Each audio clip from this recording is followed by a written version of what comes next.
Volume 2, Chapter 28, Religious Trends in the Colonies. In the 18th century, an established church existed in most of the colonies. However, there was a fair amount of religious liberty, except for Roman Catholics, apart from the existence of the discriminatory establishment.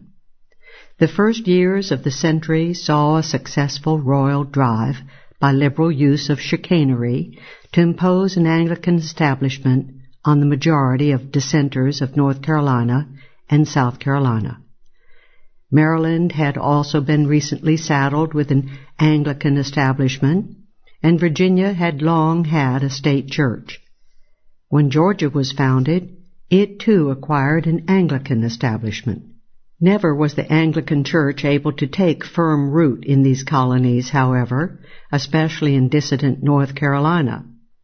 Ministerial pay was sparse, and control was firmly exercised by the local vestries rather than by the Church in Great Britain. Attempts to impose an Anglican establishment on New York and New Jersey were unsuccessful. Local vestries in the former colony persisted in appointing Protestant ministers of other denominations, while the New Jersey Assembly, with a heavy non-Anglican majority, refused to pass an establishment law. Massachusetts and New Hampshire suffered a Puritan congregational establishment, while Connecticut's established church was essentially Puritan Presbyterian. Rhode Island, Pennsylvania, and Delaware, on the other hand, were completely free of an established church. Roman Catholics were a small but uniformly persecuted minority. This despite the fact that there were virtually no Catholics except in Maryland, among the old Calvert aristocracy, and among the Pennsylvania Germans. They were excluded from most of the provinces, and any suspected Catholic was treated with hate and fear as a menace to society, a subversive, and a probable agent of France or Spain. By the first decades of the 18th century, religion, though still established, had lost its commanding power in society, and its practitioners their old dogmatic zeal. The Puritan theocracy gradually but steadily dissolved during the latter part of the 17th century. Some of the reasons why Puritan zeal flagged were the debilitating effects of the growth of culture and worldly cosmopolitanism on it, plus the liberal trends emerging from within the Puritan Church to become powerful in Harvard College, the very training ground of Massachusetts Puritanism. The liberal Puritans, incidentally, used the Salem witch hunt effectively as an object lesson of the consequences of unchecked religious superstition and frenzy. In the southern colonies, the Anglican establishment was largely a formal shell behind which religion per se had very little impact on the people. The Virginia squire, for example, was naturally and habitually a churchgoer and vestryman, but far more for institutional and social than for deeply religious reasons.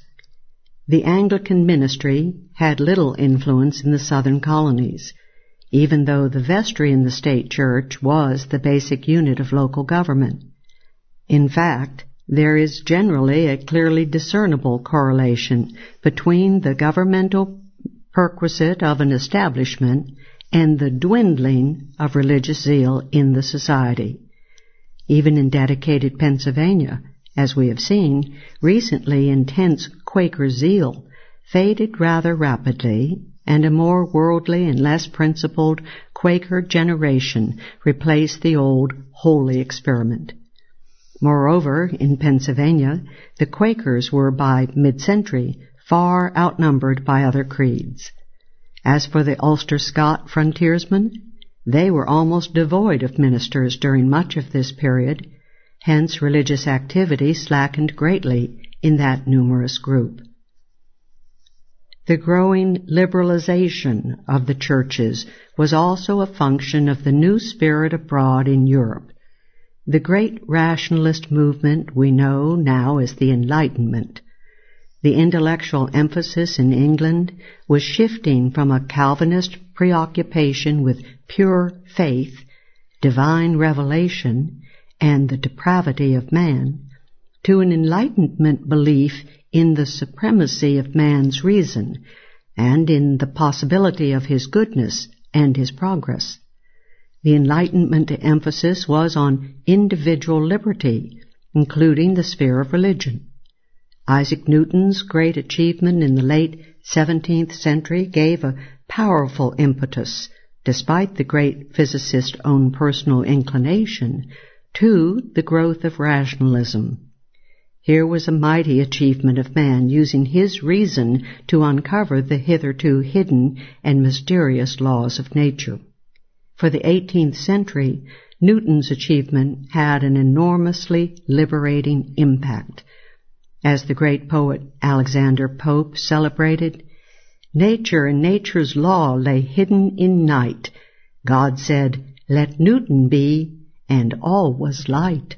And in America, William Livingston, future governor of New Jersey, hailed the immortal Newton, whose illustrious name will shine on records of eternal fame. Even the Reverend Cotton Mather incurred the distrust of such hard-shell Puritans as Samuel Sewall in 1714 by accepting the Copernican system. Clearly, even Mather was displaying a softness toward modern trends. Newton's works graced libraries and private bookshelves throughout colonial America. Also very popular in America was John Locke's late 17th century essay Concerning Human Understanding, which set forth an empiricist philosophy and psychology. The works of both Newton and Locke contributed to a more rationalist and liberal view of religion.